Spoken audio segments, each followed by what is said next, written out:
nanti kalau anakku nggak dipukul lembek dong. Oke. Gitu ya. Nanti gimana dia ngadepin dunia yang keras kalau aku nggak keras?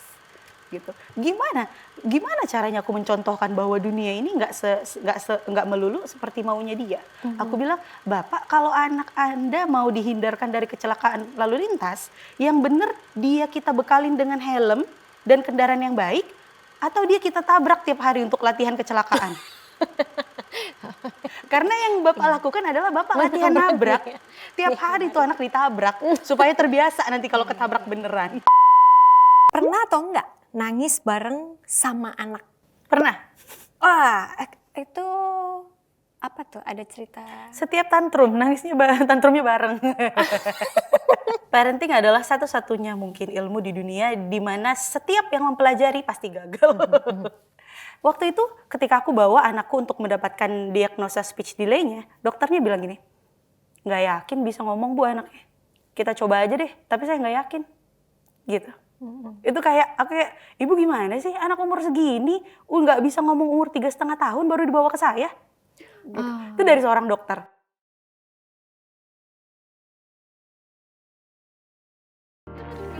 Ada cerita para puan.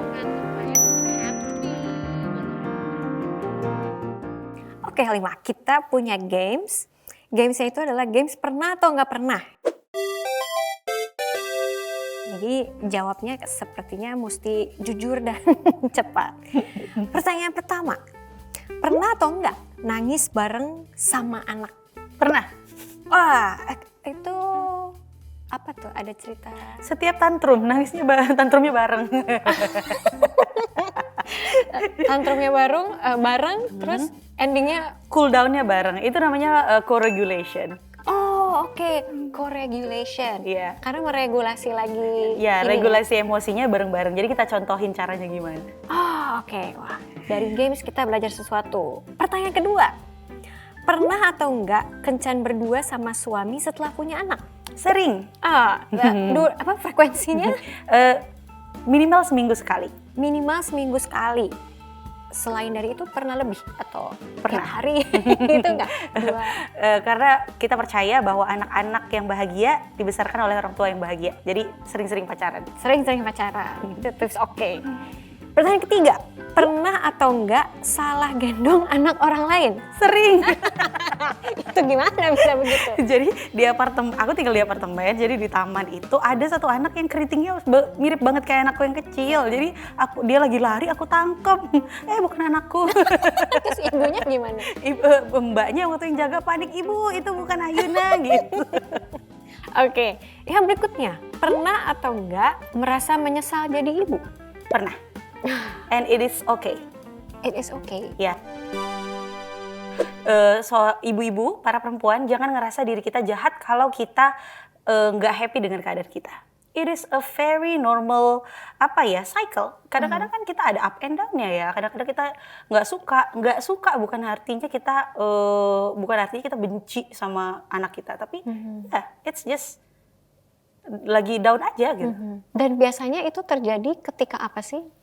Ketika misalnya aku dan suami memang secara sadar dan memang adil gitu ya, memutuskan bahwa aku nggak kerja kantoran yang 9 to 5 karena anak-anak kami kebetulan punya kebutuhan yang khusus di mana dibutuhkan ada shadow therapist tadi gitu ya. Dan kadang-kadang aku pengen kayak kalau aja aku kerja 9 to 5, posisiku tuh udah sekarang ini loh gitu ya. Aku terakhir meninggalkan posisiku tuh aku head of satu divisi gitu ya.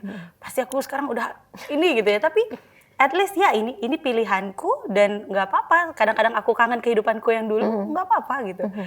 Kangen bukan berarti aku membenci posisiku yang sekarang. Dan sebenarnya kalau sehatnya gitu ya, seberapa lama sih kita bisa entertain that idea gitu?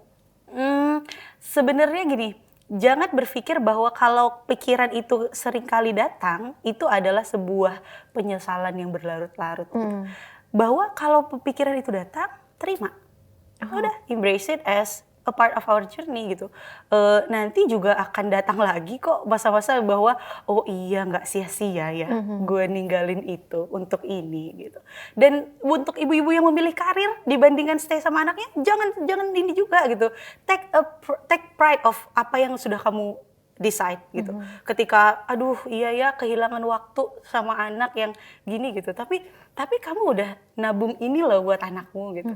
Jadi apapun posisi kita di dalam rumah, di luar rumah, nggak apa-apa. Kadang-kadang memang ada saatnya kita ngerasa bener nggak ya keputusan yang aku ambil gitu. Tapi carry on. Wow, itu rasanya dengernya tuh kayak dipuk-puk dari belakang. Kan Halimah udah dikaruniai 2 orang anak. Kalau nggak salah usianya itu yang pertama 7 tahun dan 2 tahun. Yang kedua 2 tahun. Nah, sebagai praktisi nih, praktisi gentle parenting. Tapi pernah punya kesulitan juga nggak sih waktu lagi mengasuh anak menerapkan si gentle parenting tadi? Parenting adalah satu-satunya mungkin ilmu di dunia di mana setiap yang mempelajari pasti gagal. Membesarkan anak itu nggak ada buku manualnya. Betul. Ketika ada teorinya, ini anaknya beda. Tipenya beda, karakternya beda, lingkungannya beda, kondisi sosiokulturalnya beda, jadi semuanya beda. Jadi setiap orang yang belajar parenting pasti gagal, termasuk aku gitu. Dan mungkin gagal itu adalah suatu proses penting di mana nanti anak kita akan belajar gimana sih ibuku handle kegagalan. Gimana sih orang tuaku handle kegagalan? Apakah setiap dia gagal dia menghukum dirinya dan menyalahkan dirinya? Atau setiap kegagalan dia terima kegagalan itu sebagai sesuatu yang wajar dan normal, kemudian dia lanjutkan hidupnya. Soalnya kadang-kadang kan kita suka dengar ya, kayaknya aku udah jadi orang tua gagal deh. Kayak gitu ya. Sebenarnya kalau Halimah sendiri lebih sering dengar kata-kata itu dari orang tua yang sebagai ibu atau sebagai ayah? Ini banyak dikatakan ayah di usianya yang udah menuju senja. Banyak banget ayah yang merasa dirinya gagal. Gagalnya setelah anaknya jarang nelfon. Kalau nelfon ke rumah, telepon ibunya aja. Oke. Iya. Ngerasa gagal setelah ketika anaknya datang, Riko mau peluk ayah, anaknya bingung cara meluk ayah karena lupa kapan terakhir kali peluk. Kadang-kadang malah jadinya jabat tangan sih. Jabat tangan kayak ketemu sama pejabat. Hai Pak gitu ya. Jadi bapak-bapak biasanya menyadari ini lebih lambat daripada ibu-ibu. Kalau kita balik sedikit cerita soal anak gitu ya. Tadi kan Halimah sempat cerita bahwa salah satu anak memang punya kebutuhan gitu ya. Fisioterapi Dua-duanya. kan. Dua-duanya. Nah, pernah mengalami semacam kayak mom shaming dari ibu-ibu lain gak sih? Kalau ibu-ibu lain, alhamdulillah lingkunganku suportif. Aku justru dapat mom shaming dari tenaga profesional, terapisnya anakku. Oke. Ini mesti diceritain. Dan ini ya ibu-ibu, terutama ibu-ibu yang punya anaknya dikasih kelebihan sama Allah ya. Kadang-kadang profesi dokter itu adalah profesi yang langka di Indonesia. Kita kekurangan dokter kan, dokter spesialis anak apalagi. Ketika dokternya ngomong ketus sama kita, please jangan down langsung mentalnya. Karena mungkin mereka ngadepin ratusan pasien dan capek, akhirnya jutek gitu kesannya. Waktu itu ketika aku bawa anakku untuk mendapatkan diagnosa speech delay-nya, dokternya bilang gini, nggak yakin bisa ngomong bu anaknya. Kita coba aja deh, tapi saya nggak yakin. Gitu. Itu aku kayak, ibu gimana sih anak umur segini nggak bisa ngomong umur 3,5 tahun baru dibawa ke saya gitu. Itu dari seorang dokter. Kalau waktu itu aku memutusin oke, ngapain juga ya gitu ya, terus nggak mau ke dokter, anakku yang bakal jadi korbannya. Tapi kayak dah dikuat-kuatin gitu ya, bahwa apapun yang dikatakan orang, perjalanan ini adalah milikku dan milik anakku, jadi lanjut gitu. Tapi pendapatnya Halimah sendiri ya soal mom shaming, sepertinya sekarang nggak tahu apakah sekarang karena media sosial gitu ya, jadi kayaknya rasanya tuh lebih tebel, lebih kenceng gitu, apa namanya yang seperti itu. Pendapat Halimah sendiri sebetulnya gimana sih? Mom shaming itu muncul dari ibu yang nggak happy sama hidupnya. Padahal dia seakan-akan kayak lebih tahu lebih gitu ya. tahu. Mungkin dia benar lebih tahu, lebih banyak ilmu, lebih senior gitu ya. Tapi dalam pengaplikasian apa yang menurut dia bagus tadi, dia itu stress out. Aduh capek banget jadi ibu yang sempurna gitu ya. Sehingga dia merefleksikan stres ini ke ibu-ibu lain kayak, lo kok kayaknya lebih happy jadi ibu, ayo stres juga kayak gue. Secara nggak sadar tuh itu kayak gitu. Kita mengkritik orang terhadap pilihan-pilihan seperti ASI atau formula, lahiran per paginam atau nih harus kita hilangin nih, lahiran normal atau sesar. Semua lahiran itu normal, selama anaknya dikeluarin ya. Selama anaknya dikeluarin itu normal, kecuali anaknya dikeluarin lewat mulut, mungkin nggak normal gitu ya. Tapi kayak udah per vaginam atau cesaria, ya udah kayak gitu, per vaginam atau sesar gitu kan, cuman beda ininya, beda arah keluarnya aja gitu ya. Gitu. Jadi ibu-ibu yang merasa terlalu stres atau terbebani dengan motherhoodnya, akhirnya shaming other mother kayak gitu. Terus gimana kalau kasusnya itu adalah mertua kita?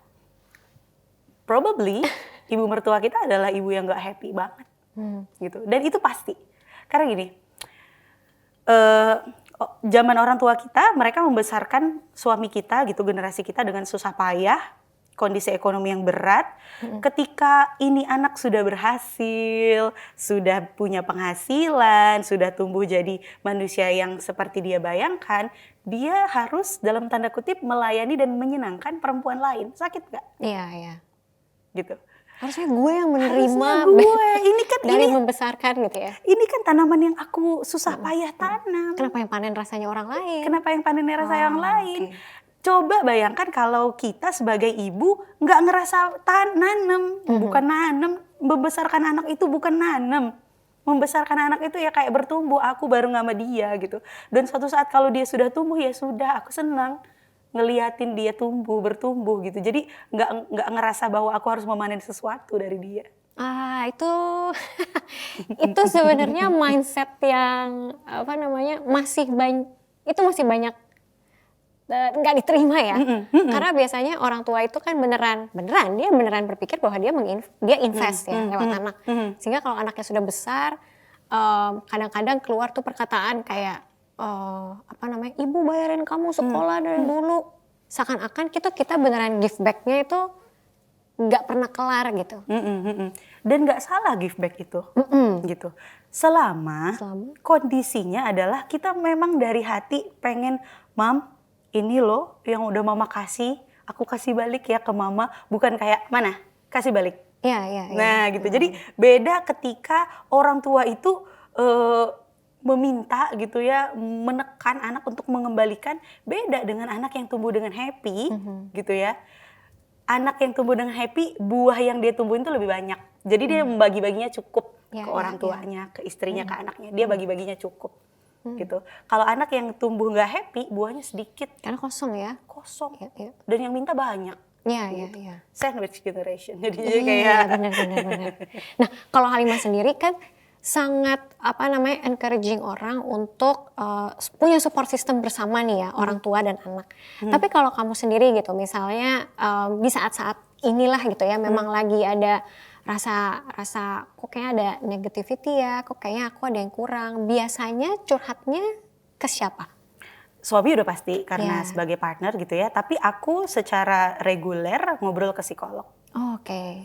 Bukan terapi yang gimana-gimana, tapi aku kan absorbing banyak banget cerita, banyak banget kadang-kadang triggering juga kan kalau orang tiba-tiba ngasih tunjuk, Kak ini lihat aku nyilet kan itu triggering ya gitu. Jadi untuk jadi support system yang sehat bagi orang lain, aku juga butuh bantuan profesional gitu. Jadi aku ngobrol ya mungkin 2 minggu sekali, 1 bulan sekali ngobrol sama psikolog. Kalau tanggapan atau pendapat Halimah sendiri soal yang memang misalnya dia merasa bahwa dia pengen venting atau ceritanya malah lewat sosmed? Sebenarnya kalau kita cerita lewat sosmed, gak ada yang benar-benar dengerin loh.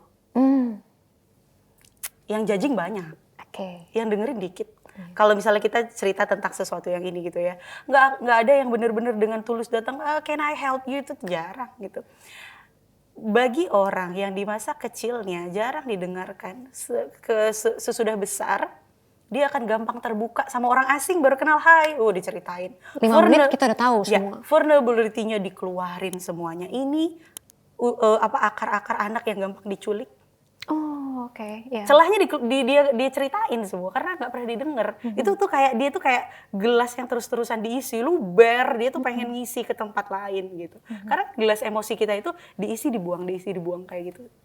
Sebetulnya kan orang tua itu kadang juga harus membagi diri dan waktunya ya untuk mendengarkan anak, melakukan pekerjaan, me time buat dirinya. Kalau misalnya anaknya mau bercerita, tapi memang orang tuanya lagi di kondisi yang waktunya memang mungkin lagi nggak ada, situasinya lalu nggak ada juga. Sebaiknya harus dilakukan bagaimana sih? Apakah depending dulu ceritanya itu nggak apa-apa? Atau memang harus didengarkan saat itu juga? Navigate situasi kayak gitu tuh gimana ya? It is very okay untuk mengajari anak kita batasan waktu dan menghormati waktu orang lain. Oh, oke. Kalau kita lagi nggak bisa, bilang pertama validasi dulu perasaannya. Mama tahu kamu seneng banget ya pengen ceritain ke mama ya. Tapi mama sekarang lagi kerja. Dan kasih tahu dia directionnya, apa yang harus dia lakukan sebelum kita punya waktu. Gimana kalau adik mandi dulu dan mama selesaikan dulu kerjaan mama. Selesai adik mandi wangi, mama selesai kerjaan, kita cerita ya, kita ketemu jam segini ya di kamar ya gitu. Atau misalnya hari ini seharian kita nggak punya waktu, Dek, kayaknya seru deh nanti malam sambil kita peluk-pelukan di tempat tidur kita cerita tentang ini. Boleh ya sayang ya? Gitu. Jadi boleh kok kita ngajarin anak untuk menghargai waktu kita. Dan memiliki boundaries tadi itu ya. Oke. Itu tips bagus tuh. Ada tips lagi nggak? Mungkin tips parenting mungkin bahkan untuk yang baru akan punya anak, baru akan mau menikah, ada tips berbeda nggak? Oke. Ini yang bakalan dibutuhkan banget. Kita menghadapi anak menangis. Banyak yang mikir bahwa ketika anak menangis itu anak harus dibikin diem.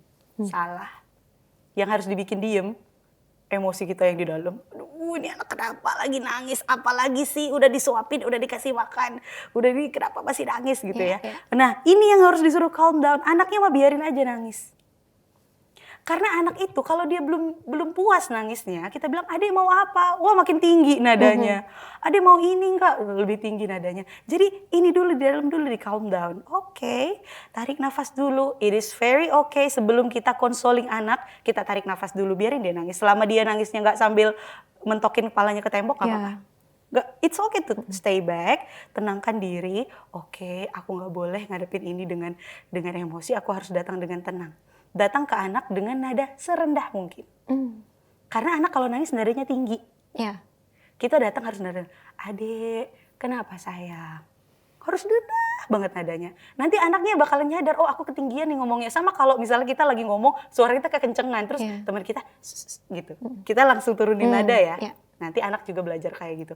Jadi jangan berusaha untuk mendiamkan anak. Karena anak itu nangis itu, cara dia minta tolong, cara dia untuk minta bantuan, cara dia untuk mengekspresikan emosi, cara dia untuk rilis stres. Jadi nangis itu sebenarnya bukan untuk didiamkan. Gitu. Yang harus kita tenangkan adalah diri kita. Ketika kita datang ke dia, kita datangnya itu membawa solusi. Gitu. Halimah ini seru banget ngobrol-ngobrolnya. Ada nggak mungkin yang Halimah pengen kasih tahu ke kawan Puan gitu ya? Karena kan Halimah mengalami juga dari dulu sampai sekarang, kadang perempuan sama perempuan ini rasanya tuh kayak kita harusnya menjadi support system satu sama lain. Harusnya kita bisa saling mendengarkan satu sama lain, tapi masih banyak lah yang kita perlu perbaiki gitu. Mungkin ada yang pengen dikasih tahu nggak sih, kasih tips atau mungkin mengajak perempuan supaya saling bisa mendengarkan lah. Saling mendukung ya. Jadi ibu itu bukan kompetisi. Bukan tentang anak siapa yang paling lama menyusuinya S1, S2, S3, ASI. Bukan tentang anak siapa yang berat badannya lebih bayi siapa yang pipinya lebih gembul. Bukan tentang anak siapa yang dapat juara apa. Ini adalah sebuah perjalanan panjang yang nanti akan terus mengikuti kita sampai ini anak dewasa, paling enggak dia bisa mandiri dan menjalani kehidupannya sendiri. So slow down. Kalau ibu gagal misalnya, dalam tanda kutip gagal lahiran normal, ada yang menghukum diri dia, aku nggak sanggup lahiran normal, aku bukan wanita seutuhnya gitu ya. Let it go. Proses melahirkan itu cuma satu dari ribuan elemen semenjadi ibu. masuk ke berikutnya. Jadi lanjutkan saja. Dan ketika perempuan lain perjalanannya nggak sama dengan kita, perjalanan dia lebih mudah gitu ya. Oh, aku kan lahirannya, makanya kamu rajin jalan pagi dong kayak aku, lahirannya jadi bisa normal gitu. Jangan samakan keadaan tubuh, psikologis dan juga sosiokultural di sekitar kita. Jadi ketika kamu melihat seorang perempuan yang sedang tampak bermasalah, sebenarnya nggak banyak loh yang dituntut untuk kita bisa lakukan untuk menjadi support system. Satu aja, mendengarkan. Itu mungkin akan menjadi penyelamat hari itu. Mungkin kalau ada seseorang yang mau mendengarkan seorang ibu di Brebes kemarin, dia nggak akan membuang anaknya ke sumur hanya karena dia nyesel udah ngasih susu formula ke anaknya. Bayangin coba, itu susu formula bukan racun loh, gitu. Dengarkan saja. Mendengarkan mungkin adalah sebuah skill yang udah terlalu lama dilupakan. Kita ajarin anak kita public speaking, kita ajarin anak kita copywriting. Listeningnya kapan? Gitu. Jadi itu tadi, penting banget untuk mendengarkan.